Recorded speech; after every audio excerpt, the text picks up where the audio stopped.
a little bit of wax in it. I'll attach this on top of it. So it's like just there. Put this tube over it. I go down there to my mysterious mixes and stuff. And I'll make like an investment mix.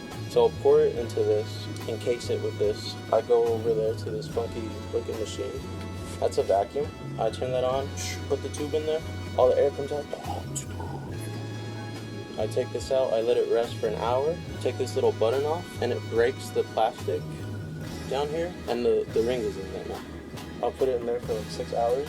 I take it out, I go over here to that blue thing and I put my little tube. It's like a big centrifuge.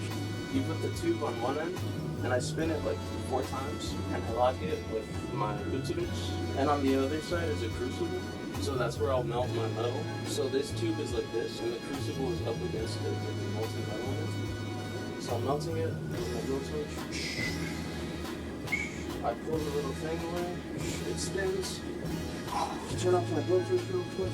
This thing spins and the whole table spins like this. I gotta go over here and I gotta hold it. Everything starts falling off. And then the metal's inside and it stops spinning and it cools down. I grab my tongs. I grab this tube, I go over there, fill that full of water, dunk it in there, and the stone breaks away, and I have my little ring. So that's how you turn a little wax ring to a silver gold thing. Saul Salgado, 24, from Los Angeles, California. Pico Union. I've been getting paid for this since I was like 20, but I've been in and out of the workshop since I was like 11 or 12. I remember being real young and my dad just kind of teaching me how to hold my tools and stuff. And I remember my finger hurting for a couple of days after being in here because he was teaching me how to hold a lima, a file, and just like learning how to put my finger on here. And being a little kid and not being able to like do anything. I don't know how old I was, maybe like 8. Yeah, but little things like that. It was kind of scary. Just the fire and the everything was so sharp and everything was rusty. And when I was a kid, I don't know why I was scared of tetanus. I still don't really know what tetanus is, but I was scared of tetanus.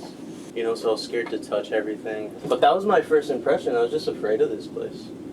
How grimy it was. Like that back there, that handle, my dad used to call that the rompehuevos. Because when you're using it, if you leave it on top, it'll swing back and hit you in the nuts.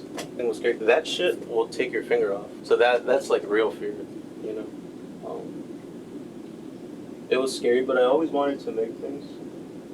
I like seeing my dad work. I like thinking of my grandpa work and looking through his molds. It was just really attractive to me. And then when I got older, I was really into like drawing and art sort of stuff, music, art. And it felt natural at one point to just kind of, do it professionally. A lot of the time it's just like a grind. It's like repetitive, doing the same thing over and over again. But when I have the opportunity to like make something and work with wax or engrave or something, it is really fulfilling. Every piece is pretty fun. The most exciting one recently has been, I'm working on this project. I want to make like a bolo tie sort of thing, but where the tabs are 2 little pendants. We haven't gotten that far in the project, but I've been learning how to make pendants. It gets really busy. I know on Thursday it's going to get really busy in here. And I'm just going to be like running from here to like another building and like going up like the bank and like speaking to another guy and like it's just a lot of back and forth. It's a lot of fun. It gets hectic. It can be really slow. There are funny characters here. I've been here long enough to like know a lot of the people that have like been working in this building, or like I know a couple stone dealers who like we're buddy and I feel like everyone's like mad competitive with each other. Everyone's low key with their stuff too. Like no one reveals what they're working on or what business is like. Everyone's like, oh, it's bad. Like it's a little slow. Like everyone just lies, you know. Yeah. Right now, I don't have any work until Thursday when I get my new order. But like regularly, I'm just assembling tiny little earrings, right? Laser,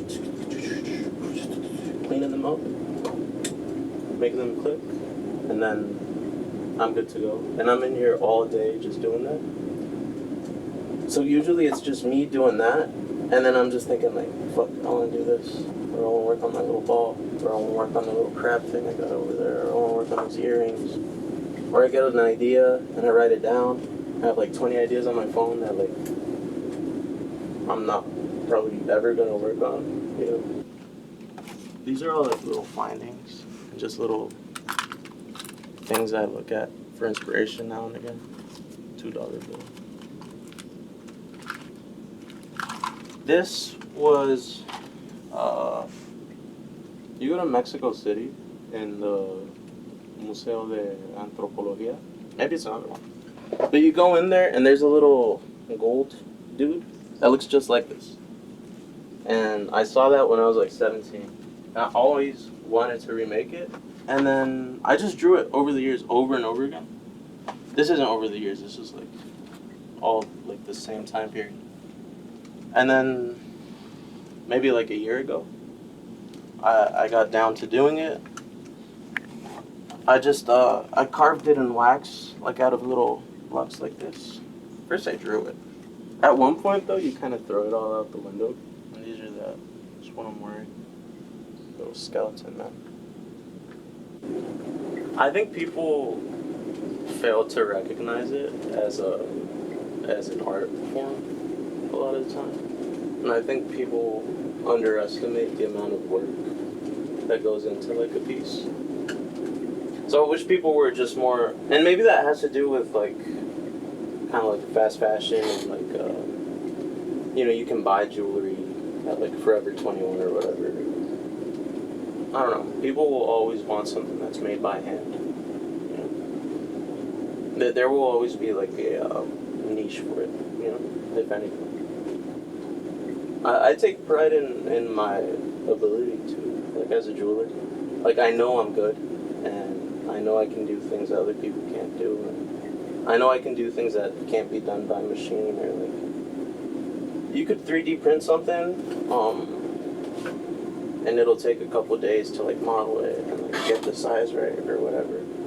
But I feel pretty confident in my wax carving abilities to like be able to carve something in like a day, and I feel proud of like presenting a good job, and I like down to like the final polish, I'm trying to get all the little streaks away, trying to make it as even as possible. Like I really want the people that I'm working with to get something that they like looking at, and that feels like unique or one-on-one, or